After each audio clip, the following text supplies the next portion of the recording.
সুপ্রিয় শিক্ষার্থীবৃন্দ, আসসালামু আলাইকুম। আমি মোহাম্মদ আরফান উদ্দিন, সহকারী অধ্যাপক, সরকারি টিচার্স ট্রেনিং কলেজ, যশোর।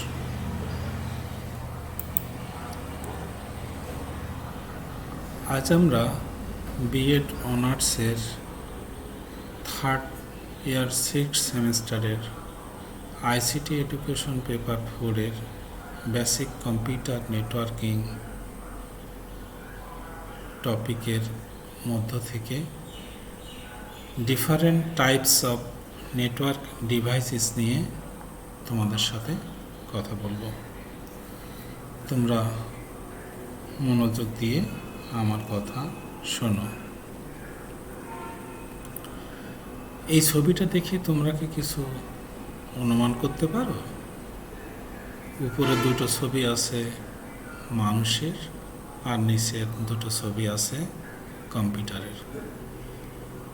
ছবিগুলোতে মানুষগুলো একটার সাথে আর একটা সংযুক্ত আছে, কম্পিউটারের ক্ষেত্রেও তাই। এগুলোকে আমরা কি বলতে পারি? নিশ্চয়ই বুঝেছো তোমরা, এরা নেটওয়ার্কভুক্ত আছে। বেশ ভালো বলেছো তোমরা। আজ আমরা different types of network devices নিয়ে আলাপ করব। তোমরা তোমাদের খাতায় লিখে নাও, different types of network devices. এই ছবিটা দেখে তোমরা কিছু বুঝতে পারো? এটা হচ্ছে একটা মডেম। মডেম কি? মডেম একটি ডাটা কমিউনিকেশন ডিভাইসেস, যা ডাটাকে এক কম্পিউটার থেকে অন্য কম্পিউটারের মাধ্যমে সাহায্যে পৌঁছে দেয়। এক কম্পিউটার থেকে অন্য কম্পিউটারের মাধ্যমে সাহায্যে পৌঁছে দেয়। মডেম শব্দটি এসেছে মডুলার বা ডিমডুলার থেকে, যার সংক্ষিপ্ত রূপ হচ্ছে মডেম। এই ছবিটা দেখে অনুমান করতে পারো কি এইটাও একটা মডেম, কিন্তু এটা হচ্ছে ইন্টারনাল মডেম। এটা কম্পিউটারের ভিতরে সেট আপ করা থাকে। আর এক্সটার্নাল মডেম ইউএসবি পোর্টের মাধ্যমে সংযুক্ত করতে হয় কম্পিউটারের। এক্সটার্নাল মডেম বাইরে থাকে, আর ইন্টারনাল মডেম পিসির ভিতরে থাকে। কম্পিউটারের মাদারবোর্ডের পেছনের দিকে কমিউনিকেশন পোর্টের সাথে এক্সটার্নাল মডেম সংযুক্ত করতে হয়। এর জন্য ইউএসবি পোর্ট কম্পিউটারের পিছনের দিকে থাকে। তোমরা যারা ল্যাপটপ ব্যবহার করছো, তাদের ল্যাপটপের সাইডে এই পোর্টগুলো আছে। মূলত কথা হলো, এক কম্পিউটার থেকে আর এক কম্পিউটারে ডাটা কমিউনিকেশন করার জন্য মডেম ব্যবহার করা হয়। ইদানিং অবশ্য স্মার্টফোনের মাধ্যমেও মডেমের কাজ সমাপ্ত করা যায়। কম বেশি তোমরা মডেম সবাই চেনো। ইন্টারনাল মডেমের মধ্যে এনআইসি কার্ড থাকে। এনআইসি কার্ড কি? Network interface card. Network interface card এটা ল্যান করে দিয়ে কম্পিউটারের সাথে যুক্ত করা থাকে। এবারে আসি আমরা, এই ছবিটা কি তোমরা চেনো? আচ্ছা, না চিনলে আমি বলে দিচ্ছি। এটা হচ্ছে হাব। হাব কি? নেটওয়ার্কভুক্ত কম্পিউটারসমূহ পরস্পর যুক্ত করার জন্য একটি সাধারণ কানেক্টিং পয়েন্ট, যা রিসিভার হিসেবে কাজ করে। হাবে অনেকগুলো পোর্ট থাকে। একটি পোর্টের মাধ্যমে একটি কম্পিউটার নেটওয়ার্ক সংযুক্ত হয়। তাহলে হাবে অনেকগুলো পোর্ট থাকলেও এক একটা কম্পিউটারের সাথে এক একটা সংযুক্ত থাকে। হাব কিন্তু আর একটা চেহারা দেখা যায়, পাশের ছবিটায় দেখছো, এটাকে বলে USB hub. USB hub. Hub দুই প্রকারের হয়, যেমন অ্যাক্টিভ হাব আর হচ্ছে প্যাসিভ হাব। অ্যাক্টিভ হাব কি? এর প্রতিটি সিগন্যাল রিজেনারেট করার হয়, ফলে এটি রিপিটারের কাজ করে। রিপিটারের কাজ করে বলে হাব স্টেশন এবং হাবের দূরত্ব বেশি হতে পারে। একটি পোর্টের মাধ্যমে একটি কম্পিউটার নেটওয়ার্কের সাথে সংযুক্ত হয়।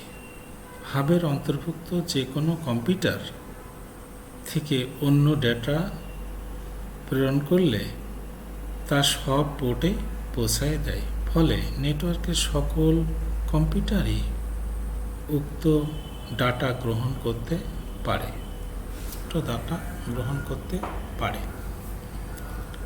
প্যাসিভ হাব কেবল নেটওয়ার্কের বিভিন্ন স্টেশনে সিগন্যাল একটি আরেকটির নিকটে পাঠানোর কাজ করে, এতে রিজেনারেটরের সুযোগ নেই।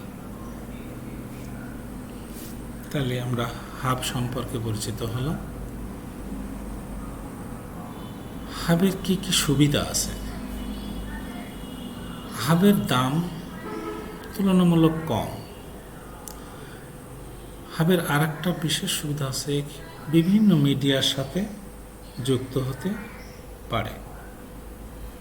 তাহলে দাম কম এবং বিভিন্ন মিডিয়ার সাথে যুক্ত হতে পারে। সবগুলোরই সব কিছুরই একটা সুবিধা অসুবিধা আছে। হাবের তত্ত্ব কিছু অসুবিধা আছে, যেমন হাব যত বেশি ব্যবহার করা যাবে ডাটার গতি তত কমে যাবে। তাহলে কি, যত বেশি হাব ব্যবহার করা যাবে ডাটার গতি তত কমে যাবে। হাবের মাধ্যমে ডাটা আদান প্রদানের বাধার সম্ভাবনা থাকে। তথ্যপত্র পাঠানোর জন্য হাব যদি পাঠায় তাহলে সেখানে বাধার সম্ভাবনা থাকে। এই ছবিটা কি তোমরা চেনো? বলতে পারো কিসের ছবি? নিশ্চয়ই পারবে। এটা হচ্ছে একটা সুইচের ছবি। সুইচ কি? সুইচ হলো এটি হাবের মতোই একটি নেটওয়ার্ক কানেক্টিং ডিভাইস। তবে হাবের সাথে সুইচের পার্থক্য, সুইচ প্রেরক প্রান্ত থেকে প্রাপ্ত ডেটা প্রাপক প্রান্তরে কম্পিউটারের সুনির্দিষ্ট পোর্টে পৌঁছায় দেয়, কিন্তু হাব ওই ডাটা সিগন্যাল প্রাপকের কম্পিউটারের সবগুলো পোর্টে পৌঁছায় দেয়। তাহলে আমরা মূলত এখানে বেশ একটা পার্থক্য দেখছি যে সুইচ প্রেরক প্রান্ত থেকে প্রাপ্য ডাটা প্রাপকের কম্পিউটারের সুনির্দিষ্ট পোর্টে দেয়। কে দেয়? সুইচ। তাহলে একটা যে পোর্ট দেবে সেই পোর্টে, কিন্তু হাব ওই ডাটা সিগন্যাল প্রাপকের কম্পিউটারের সবগুলো পোর্টে পৌঁছায় দেয়। তাহলে হাবের যে সুবিধা পাচ্ছিলাম সেটা কিন্তু এখানে পাওয়া যাচ্ছে, সুইচে কিন্তু সেই সুবিধা পাওয়া যাচ্ছে না। সুইচের সুবিধা: ডাটা আদান প্রদানে বাধা কম। সুইচের কিন্তু ডাটা আদান প্রদানের জন্য বাধা কম হয়। একাধিক সেগমেন্টের মাধ্যমে ব্রিজের কাজ করে। সুইচের একাধিক সেগমেন্ট যদি থাকে সেখানে ব্রিজ হিসাবে কাজ করে। ডাটা আদান প্রদানের ক্ষেত্রে ভার্চুয়াল ল্যান ব্যবহার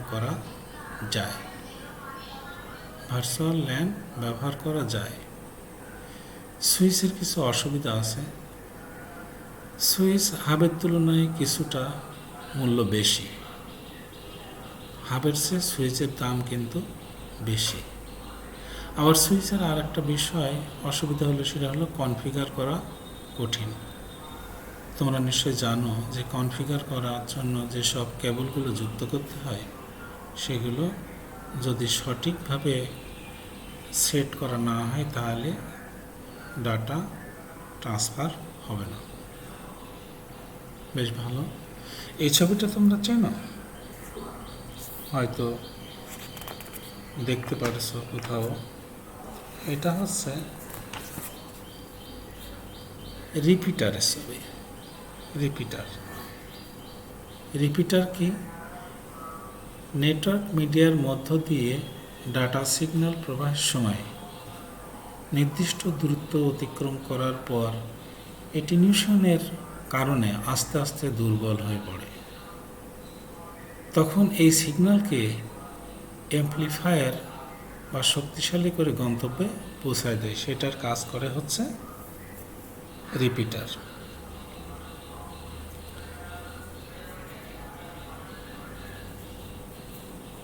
মাঝামাঝি অবস্থানে থাকে এই কাজটি করে যে ডিভাইস, সেটাই হচ্ছে রিপিটার। অর্থাৎ দুই স্টেশনের মাঝামাঝি রিপিটার ব্যবহার করা হয়। রিপিটার দুই ধরনের হয়। একটা হচ্ছে অ্যাম্প্লিফায়ার পুরো সিগন্যালকে অ্যাম্প্লিফাই করে। এই সিগন্যালের সাথে নয়েজ বা অপ্রয়োজনীয় সিগন্যাল থাকলেও সেটি অ্যাম্প্লিফাই করবে এই রিপিটার। আর সিগন্যাল রিজেনারেটিং, এটি সিগন্যালকে গ্রহণ করার পর সেটিকে পুনর্গঠিত করে এবং এখান থেকে নয়েজ বা অপ্রয়োজনীয় সিগন্যাল বাদ দেয়। ফলে নেটওয়ার্কের পারফরমেন্স ভালো হয়। তাহলে সিগন্যাল রিজেনারেট হলো যে তথ্যপত্র আসে সেটা প্রয়োজনীয় অংশ রেখে অপ্রয়োজনীয় অংশ সে সিগন্যাল বাদ দিয়ে আমাদের কাছে তথ্য পৌঁছে দেয়।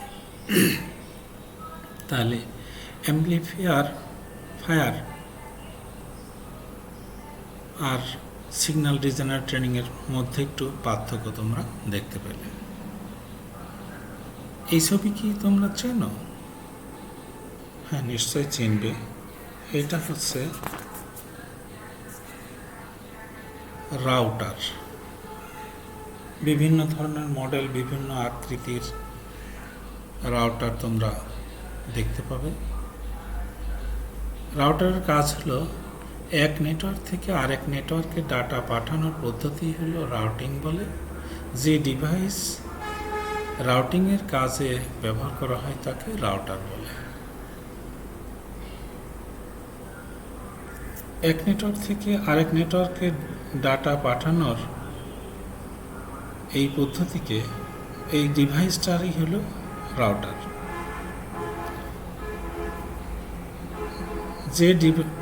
যে ডিভাইস রাউটিংয়ের কাজে ব্যবহৃত হয় তাকে রাউটার বলে।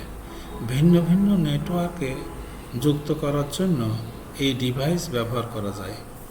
এটি LAN, local area network, man, metropolitan area network, wide area network, এই তিন ধরনের নেটওয়ার্কেই কাজ করে।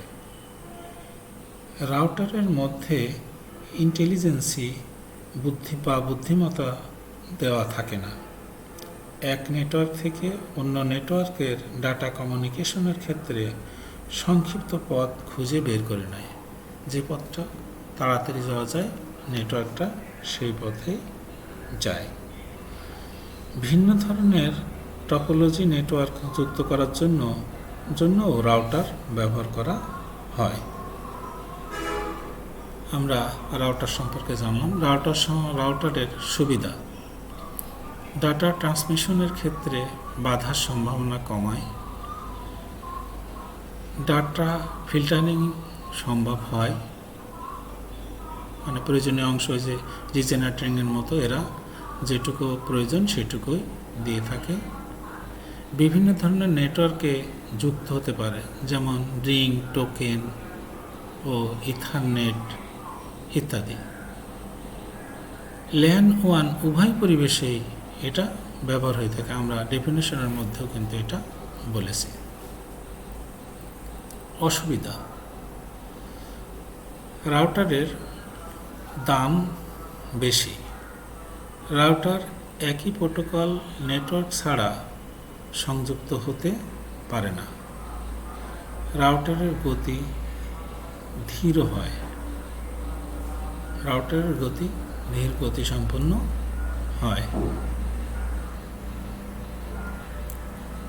এই ছবিটা কি তোমরা চেনো? আচ্ছা, এইটাকে গেটওয়ে বলে। গেটওয়ে কি?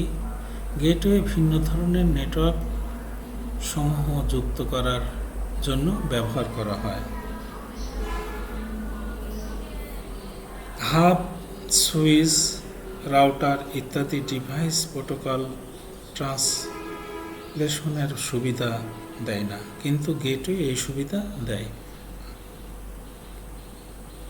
ভিন্ন নেটওয়ার্কের সাথে যুক্ত হওয়ার সময় এটি প্রোটোকল ট্রান্সলেশনের কাজ করে থাকে। কাজের ধরন অনুযায়ী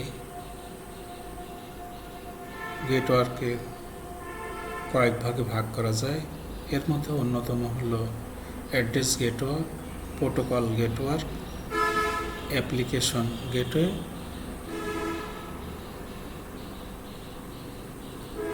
আমি আবার বলছি, দুঃখিত।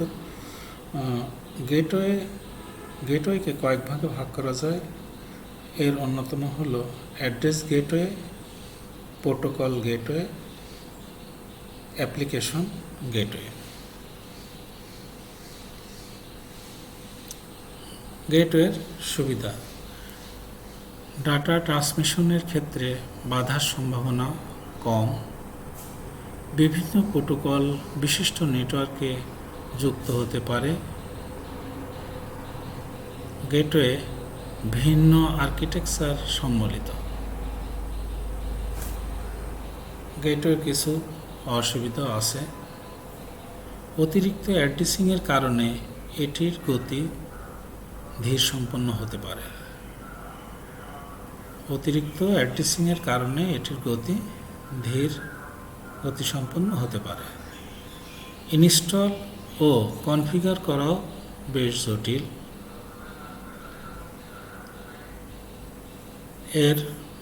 এটা ব্যয়বহুল।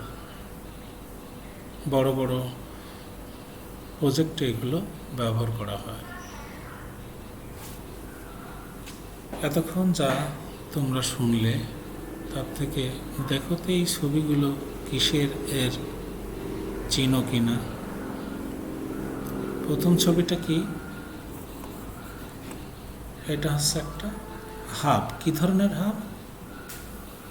USB hub. ল্যাপটপ বা পিসিতে যুক্ত করে এর সাথে আরও অনেক কম্পিউটার যুক্ত করা যায়। এটা কিসের ছবি? রিপিটার। নিশ্চয় রিপিটারের কাজ কি তোমরা ইতিপূর্বে জেনেছ। 3 নম্বর ছবিটা, এইটা একটা রাউটার ছবি। নিশ্চয়ই তোমরা এগুলো বলতে পারবে। বেশ ভালো। তোমরা তোমাদের বাড়ির কাজের জন্য এই কাজটা একটু করে রাখবা। কলেজ খোলার পরে আমরা যার যার শিক্ষকের কাছে এই কাজটা তোমরা বুঝে দেবো। তোমার কলেজ ল্যাবের কম্পিউটারগুলোকে নেটওয়ার্কিংয়ের আওতায় আনার জন্য কী কী রিসোর্স প্রয়োজন তার একটা তালিকা। সবাই ভালো থাকো। বর্তমান বিশ্বে যে মহামারী পরিস্থিতি, তাতে প্রাণঘাতী এই করোনা ভাইরাস বিশ্বকে পুরোটাই পাল্টে দিয়েছে। তাই আমরা যতটা সম্ভব পারি ঘরে থাকব। কিছুক্ষণ পর পর সাবান পানি দিয়ে হাত ধুবো। নিতান্ত প্রয়োজনে যদি ঘরের বাইরে যেতে হয় তাহলে মাস্ক ব্যবহার করব এবং বড় জমায়েত, হাট বাজার এগুলো থেকে যতটা পারা যায় অ্যাভয়েড করে থাকব। সবাইকে ধন্যবাদ। সুস্থ থাকুন, ঘরে থাকুন।